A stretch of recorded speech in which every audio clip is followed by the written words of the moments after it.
안녕하세요. 오늘 뉴스레터의 주요 내용은 다음과 같습니다. 1. 일본의 월드컵 청소. 2. 우루과이 선수 패닉. 현재 월드컵에서는 일본이 독일을 잡은 것 외에도 또 하나 일본에 대한 이슈가 가득한 게 있습니다. 바로 월드컵 이후 일본 관광객들이 모여서 청소하는 관련 영상과 사진들이 공유되기 시작했으며, 이에 전 세계 많은 이들은 일본에 대해 극찬을 하며 일본은 경기와 매너도 승리했다고 전하는데요. 실제 이러한 일본이 이렇게 경기 후 청소하는 것은 보기 드문 독특한 행동이라고 할 수 있습니다. 대부분 경기 이후엔 딱히 청소를 해야 한다는 생각 자체를 안 하는 게 대부분이기 때문에 이러한 일본 행동은 어느 면에서 마땅히 칭찬받아야 하는 게 당연하다는 의견이 등장하고 있습니다. 그런데 다른 국가에서는 이러한 일본 청소에 대해서 다르게 이야기했다고 전해지고 있습니다. 또한 일부 누리꾼들은 경기 후 일본 청소에 대해서 갑론을박을 주고받는 모습을 연출하기도 했는데요. 월드컵 이후마다 등장하는 일본의 청소하는 모습, 이와 다른 나라에서 등장하는 갑론을박이 무엇인지 궁금합니다. 분명 경기 후 청소를 하는 모습은 칭찬받을 만하나 반박의 의견이 나온다는 것도 의외인 장면인데요. 일본이 청소를 잘했다는 측의 의견과 다른 편의 주장을 크게 둘로 나눠 살펴보겠습니다. 우선 일본 관객이 실제 이번 월드컵뿐만 아니라 각종 경기 후 청소했다는 미담은 쉽게 접할 수 있습니다. 이는 특히 4년마다 열리는 월드컵에서 일본인들이 경기장을 청소하고 갔다는 기사는 계속 등장합니다. 미국 ESPN은 충격적이다, 독일 경기 승리 후 일본은 청소까지 하고 자리를 떠났다고 SNS에 했습니다. 매체는 일본은 여러 대회를 거쳐서 멋진 전통을 보여줬고 카타르에서의 승리를 축하한다고 했습니다. ESPN은 그들을 완벽한 손님으로 칭했고, 미국 폭스 스포츠는 스포츠 최고의 전통이라 언급했습니다. 앞서 카타르 개막전 경기에서는 일본의 경기가 아님에도 불구하고 청소하고 떠난 모습이 화제가 되었는데요. 카타르 관계자는 일본인들을 보며 놀랐고 인터뷰도 하는 모습을 영상으로 공유했습니다. 또한 한두 명만 청소하는 게 아닌 집단으로 남아서 자리를 정리하고 깨끗하게 하는 모습에 감탄한 것입니다. 급기야 인터뷰를 했는데 한 일본인은 이에 대해 일본인은 쓰레기를 두고 보지 못합니다 라면서 청소하는 것에 대해서 일본인들에 대한 자부심도 드러내는 모습을 연출한 상황이기도 합니다. 그런데 이와 함께 또한 회자되는 것은 일본 팬뿐만 아니라 선수들도 그러하다는 것입니다. 피파는 공식 트위터에 사진을 올렸는데 선수들 라커룸이 깨끗하게 청소되어 있는 사진이었습니다. 거의 완벽에 가깝게 정리된 라커룸을 보고 일본 대표팀의 모습을 보라며 감탄을 한 것입니다. 보통 라커룸은 선수들의 축구화의 진흙과 잔디가 묻어 더럽고 쓰레기로 가득한 게 일반적이며, 이것은 또한 청소부들의 몫이라는 것이 상식인데 일본 대표팀의 매너가 대단하다는 것이었습니다. 일본 대표팀은 종이학까지 접어서 테이블 위에 놔뒀고 아리가또 라고 오히려 감사의 이야기를 했습니다. 또한 같은 뜻의 아랍어를 직접 썼고 생유라며 카타르 주최 측에 감사의 인사를 전했습니다. 이렇게 일본 사람들이 오히려 감사하다고 하는 것에 대해서 자리를 청소를 하던 일본인이 한 말은 "우리는 머물던 자리를 존중하기 때문입니다" 라며 특유의 동양적 사고와 문화를 드러냈습니다. 그런데 이러한 선수들까지 라커룸을 치우고 갔다는 미담은 러시아 월드컵에서도 있었는데요. 당시 일본은 라커룸을 지금처럼 똑같이 치운 다음 일본어와 러시아어로 스파시바라고 메모를 남겼습니다. 그 밖에 이렇게 라커룸을 깨끗이 치우고 가는 일본인은 한국과의 경기에서도 큰 인상을 남긴 바 있는데요. 동아시아 축구대회에서 한국에 패한 일본팀은 당시 라커룸을 깨끗하게 정리하고 가고 인사를 남겼습니다. 심지어 마신 물을 페트병 분리수거까지 완벽히 한 모습에 놀라움을 감추지 못한 것입니다. 관객들도 그렇지만 경기 후 피로가 몰려오는 선수들이 청소할 정신이 도대체 어디에 있냐는 것입니다. 당시 일부 채널에서는 일본은 한국에 패배했지만 라커룸에서는 승리했다는 말도 나올 정도였습니다.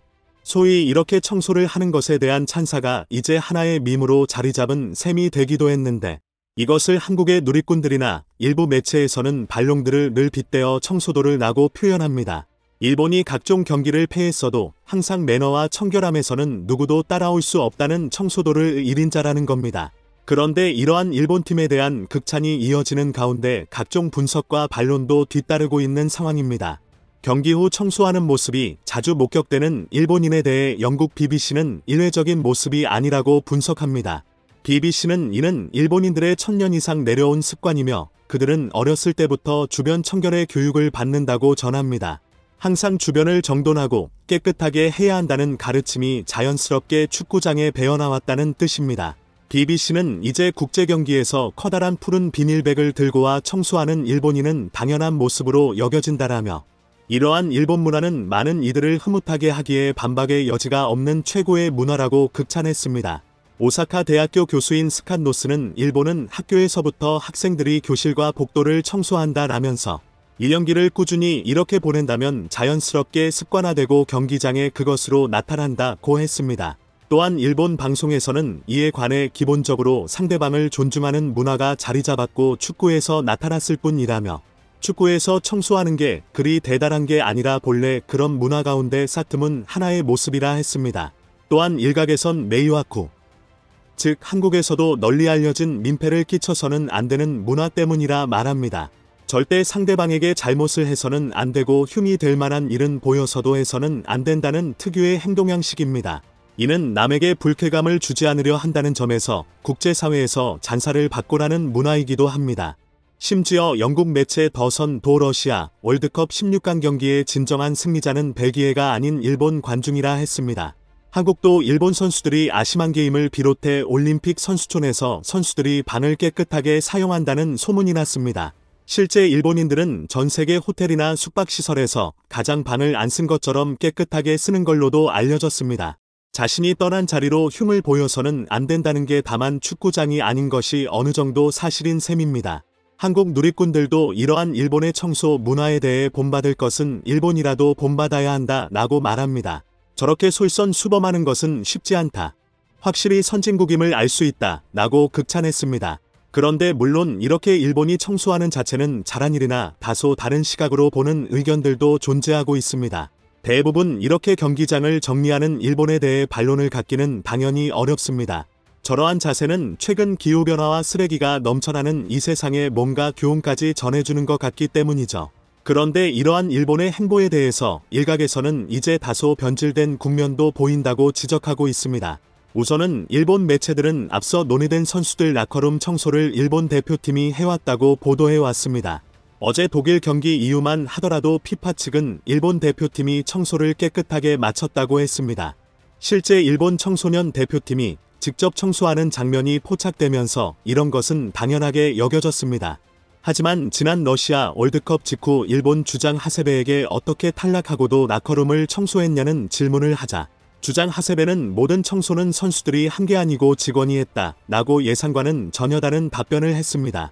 이 주장 하세베의 답변이 나오자 가장 크게 반발한 것은 오히려 일본의 네티즌들이었습니다. 월드컵 엔드 내내 일본 대표팀이 청소했다고 하더니 스태프들의 작품이었다. 지나치게 추켜 세웠다면서 과도한 찬사를 쏟아낸 일본 언론들을 향해서 이제 좀 그만 좀 하지라는 말을 했습니다. 이번 독일전 이후에도 라커룸을 청소한 것은 일본 대표팀이 아니라 직원들 작품이라는 것입니다. 하지만 일각에서는 직원이 했든 누가 했든 상관없이 모두 일본팀이 아니냐는 반론도 제기하는데요. 그런데 이러한 청소가 이제는 일본의 자부심을 뛰어넘어 종주국 행세를 하는 장면도 나옵니다. 특히 한국을 향해서 일본을 본받아서 청소를 하기 시작했다는 내용이 방송에 나오며 논란되었는데요. 우선 한 예로 지난 러시아 월드컵 때 일본뿐만이 아니라 세네갈 관중들도 청소를 하기 시작했다는 말이 나왔습니다. 아프리카 세네갈 관중들이 청소를 했다는 소문이 돌자 일본 방송에서는 이를 취재하는 모습이 나왔습니다. 일본은 세네갈 관중들에게 청소를 시작했는데 일본을 본받아서 그런 것인가요? 라고 물었습니다. 그런데 그렇게 물어보자 세네갈 관중은 황당하다는 듯 일본이 뭔데요? 청소는 누구나 할 수 있어요 라면서 일본의 태도를 불편하게 여겼는데 일본 방송은 이와 같이 과거에도 한국에게도 똑같은 자세를 보였습니다. 2017년 당시 한국은 시민들이 100만 명 이상 나오는 집회가 광화문에서 매주 열리며 논란이 됐습니다.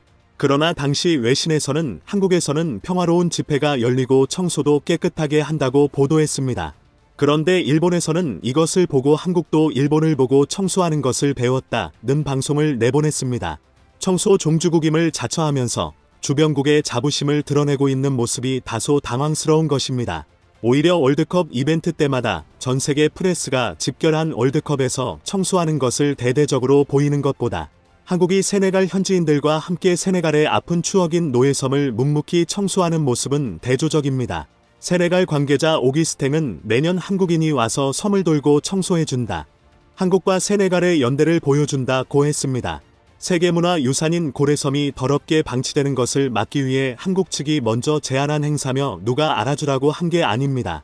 일각에서는 일본 월드컵 청소는 국가 이벤트 같다며 유독 월드컵 때만 기사가 쏟아진다고 비판하며 일본 매체에서는 세계가 극찬하는 일본이라는 재인용 기사가 나오고 있다는 것입니다. 일본에 거주한다는 AMI는 일본 밤거리를 보면 쓰레기가 아주 많은 경우가 허다하다라면서 일본이 분명 후진국보다는 거리도 깨끗하지만 사람 사는 곳은 다 비슷한 면도 있다고 반박했습니다. 게다가 결정적으로 지난 수잘의 월드컵 때 일본은 우길기를 등장시키는 만행을 보였습니다. 일본이 청소하는 것이 상대방을 존중하는 마음에 하는 것이라 했는데 왜 우길기는 계속 내오냐는 것이죠. 서경덕 교수는 피파에서 우길기 응원은 금지되어 있다며 보인다면 적극 신고해 달라고 요청한 상황입니다. 도쿄올림픽 때 영국 BBC도 일본 정부가 올림픽에서 우길기 응원을 금지하지 않는다는 비판을 한 바 있습니다. 이와 같이 일본 청소 이후 다양한 갑론을박이 이어지며 네티즌들의 의견이 오고 가는 상황입니다. 청소하고 청결하게 해야 하는 것은 옳은 일이지만 비판적인 시각도 존재하는 국면으로 보입니다. 모두가 기다리던 빅경기다. 바로 한국 축구대표팀의 월드컵 본선 첫 경기. 우루과이와의 일전을 기다리고 있는데요. 현재 H조 2번 시드이자 강력한 우승 후보 중 하나인 우루과이는 조별 경기 중 최소 2승은 거둬야 16강 진출을 낙관할 수 있다는 계산을 일찌감치 끝냈습니다. 따라서 첫 경기인 한국과의 일전부터 전력을 풀가동할 것으로 보이는데요. 물론 이 계획표의 전제 조건은 가나가 3패로 월드컵 일정을 끝내는 것이며 이들의 2승 계획표엔 당연히 한국도 포함되어 있습니다. 그러나 한국 대표팀 역시 순순히 물러날 생각이 전혀 없습니다. 바로 가슴에 비수처럼 품은 8개의 필승 무기가 남아있기 때문인데요. 오늘 이슈거리는 곧 펼쳐질 대한민국 월드컵 첫 경기에 대한 분석과 필승 전략을 알아보겠습니다. 올해 4월 생방송으로 월드컵 조 추첨이 진행되었는데요. 많은 전문가는 너나 할 것 없이 죽음의 2조에 빠진 일본에 비해 한국은 제법 꿀조를 뽑았다며 축배부터 들었죠. 약체 가나부터 쇠락한 우루과이에 고평가된 포르투갈까지 해볼 만하다는 의견이 많았습니다. 물론 16강 진출을 위해선 첫 경기인 우루과이전을 최소 비겨야 하는데 고동환 대표팀은 남미 팀에 약했으니 지나치게 낙관적인 분위기를 경계해야 한다는 목소리도 높았습니다. 그동안 한국 대표팀이 남미 축구에 너무나 안 좋은 상성을 보였기 때문인데요. 실제로 대한민국 축구대표팀은 남미 국가를 상대로 총 8번 월드컵에서 맞붙었지만 단 한 차례도 이긴 적이 없습니다. 물론 전술이나 개인 기량의 차이도 있겠지만 전통적으로 1대1 돌파를 즐기는 남미 스타일에 우리 수비수들이 말려들어 번번이 뚫렸기 때문입니다. 이는 일본의 레전드 수비수 나카모토의 인터뷰만 봐도 알 수 있는데요. 아시아 선수들이 힘과 기술, 체력이 좋아지면서 아프리카 팀의 운동 능력까지는 커버가 되지만 남미 쪽은 좀 더 시간이 필요한 것 같다라며 아직 기량면에서 차이가 있음을 인정했습니다. 반대로 우루과이 팀이 전형적인 남미 스타일은 아니라고 주장하는 전문가도 있는데요. 우루과이는 다른 남미 국가와 다르게 백인 구성이 절대적으로 많고 유럽 축구와 비슷한 면이 있어 한국의 선방 가능성에 무게를 둔 것이죠. 그러나 우루과이는 절대 만만히 볼 수 있는 팀이 아닙니다. 대한민국과 거리상 가장 멀리 떨어진 나라 우루과이는 1인당 GDP 1만 7천 달러로 남미 국가 중에선 잘 사는 편이며 정치나 치안도 안정되어 있고 기후와 환경 면에서도 살기 좋은 나라로 인식되고 있습니다. 면적은 한국보다 약간 넓지만 인구는 경상남도와 비슷한 340만의 소국인데요. 그러나 30개 팀이 참여하는 프로축구 리그를 보유하고 있으며 지방마다 활발한 아마추어 리그를 둔 그야말로 축구를 위한 축구의 나라죠. 전 국민이 축구에 환장했다고 해도 과언이 아닐 정도인데요. 집집마다 사람 머릿수에 맞게 축구공이 구비되어 있을 정도라고 하니 그 열정과 관심도를 미루어 짐작할 수 있겠습니다. 지금까지 수집한 코파 아메리카 우승컵도 15개나 되어 남미에서 최다 우승국인 우루과이는 그야말로 축구 맹주라 불릴 만합니다. 그런데 이런 우루과이 대표팀에도 남모를 고민이 있는데요. 팀의 간판 공격수인 수아레스와 카바니가 만 35세인데다 이들의 뒤를 자연스럽게 이어줄 것으로 기대했던 자원인 누네스와 막시 고메스가 의외로 부진하기 때문입니다. 우루과이의 대표적인 중앙 수비수 디에고 고딘도 나이가 많아 후반 교체 멤버로 활용될 가능성이 크죠. 현재 우루과이는 공격수를 제외하고는 비교적 세대 교체에 성공했다고 보이지만 이런 나이 든 선수들 때문에 월드컵 지역 예선에서도 고전했으며 따라서 이번 월드컵을 통해 막시 고메스와 다르원 누네스라는 젊고 어린 선수가 수아레스, 카바니를 대체할 최전방 공격수로 레벨업되는 것이 우루과이의 우선적인 과제로 보고 있습니다.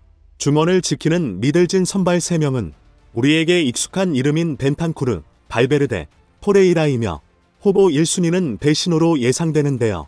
이 중 레알 마드리드의 발베르데는 그냥 현 시점 지구에서 축구를 제일 잘하는 남자로 최강의 미드필더로 꼽힙니다.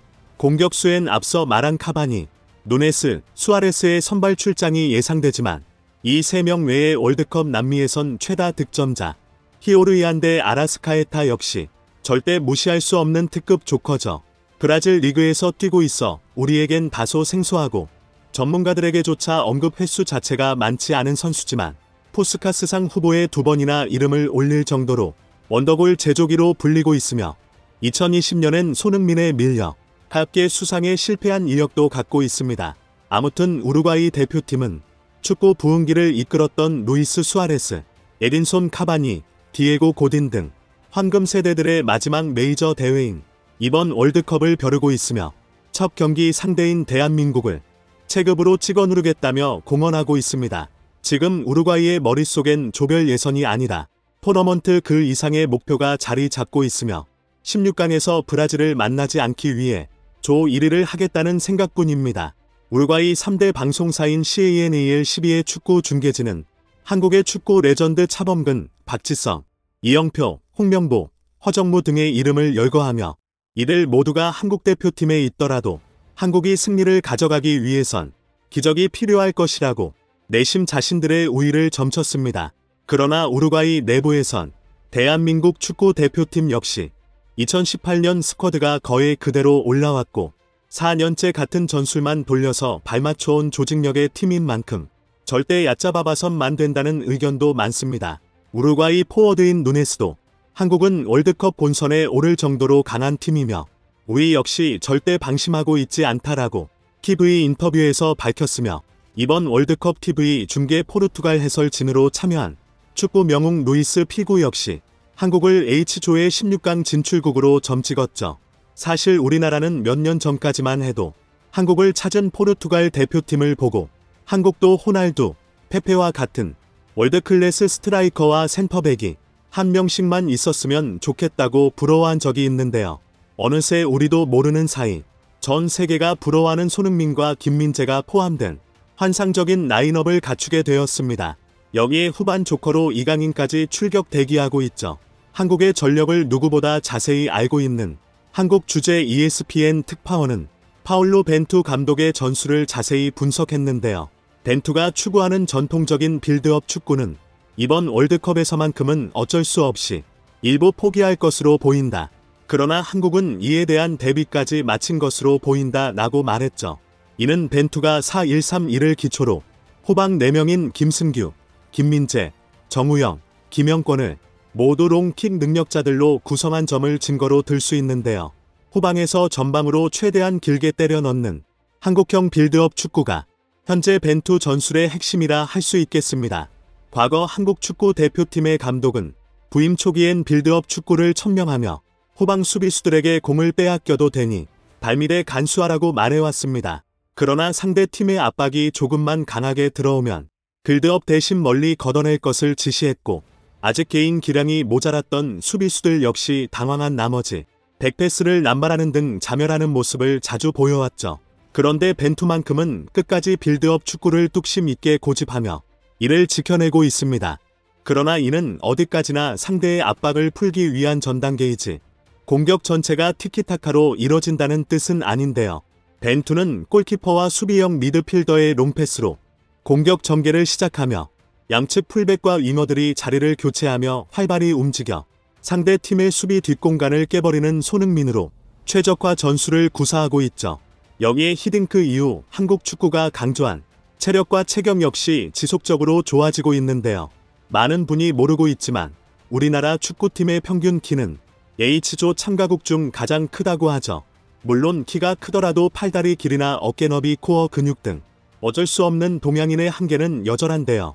대신 순간 스피드만큼은 세계 정상급이며 K리그 역시 전통적으로 거친 몸싸움과 빠른 역습으로 승부를 보는 플레이 스타일이죠. 제대로 한판 붙어볼 좋은 기회로 보고 있습니다. 한국 대표팀의 또 하나의 특징은 강팀에 강한 팀이라는 것입니다. 물론 최강팀만을 골라 패가며 도장 깨기 할 만큼 우리나라의 전력이 높다는 것은 아니지만 당연히 질 거라고 생각하는 매치업에서 상대방을 늪축구에 빠뜨리는 경우가 꽤 많았습니다. 한국은 피파 월드컵 아시아 최다 본선 진출국이며 2014 브라질 월드컵 우승국 독일을 피지컬 대 피지컬 늪축구로 존버하며 버티다 카운터를 먹이며 2시 분으로 승리한 소중한 경험을 갖고 있습니다. 불과 몇 달 전 피파 랭킹 14위의 우루과이가 정예 회원을 총출동시켰음에도 무기력한 경기 끝에 이란에게 경기를 내줬는데요. 수아레즈와 카바니의 움직임은 느렸으며 토트넘에서 뛰는 벤탄쿠르 등 미드필더 진도 충분히 공략 가능한 수준이었습니다. 더구나 축구하기 정말 안 좋은 날이 중동 원정이라는 점도 우리에겐 약간이나마 유리한 조건입니다. 한국은 이미 여러 차례의 원정을 경험해 남미 선수들보다 익숙한 데다 교민들의 응원 열기 또한 뜨겁습니다. 때문에 우루과이는 월드컵이 임박해서 평가전을 건너뛰고 바로 현지 훈련에 치중하고 있다고 하죠. 유럽 도박사들이 예측하는 한국과 우루과이의 경기 결과 역시 우리와 크게 다르지 않은데요. 한국의 승무패 배당률은 1.5, 3.43, 1.78로 거의 대등한 박빙의 경기를 예상하고 있습니다. 우루과이가 좋은 팀이긴 하지만 솔직히 독일 정도 난이도는 아니며 한국이 승리하더라도 이변으로 기록되진 않을 것이라는데 해외 전문가들 시각인 겁니다. 한국에게도 분명 기회는 올 겁니다. 김민재는 키퍼 김승규에게 건네받은 볼을 홍철과 주고받으며 하프라인 근처까지 몰고 올라옵니다. 우루과이의 라인을 깨버리는 빠르고 낮은 롱패스가 손흥민에게 전달되고 이를 완벽하게 마무리하네요. 후반 10세의 우루과이 감독은 부상에서 아직 회복되지 않은 아라오까지 교체해보지만 경기를 뒤집긴 어려워 보입니다. 종료 휘슬이 울리고 손흥민이 벤탄쿠르에게 다가가 위로를 해주며 바닥에 주저앉았던 젊은 누네스는 김민재를 발견하곤 유니폼 교환을 제의하는 모습이 펼쳐지고 있습니다.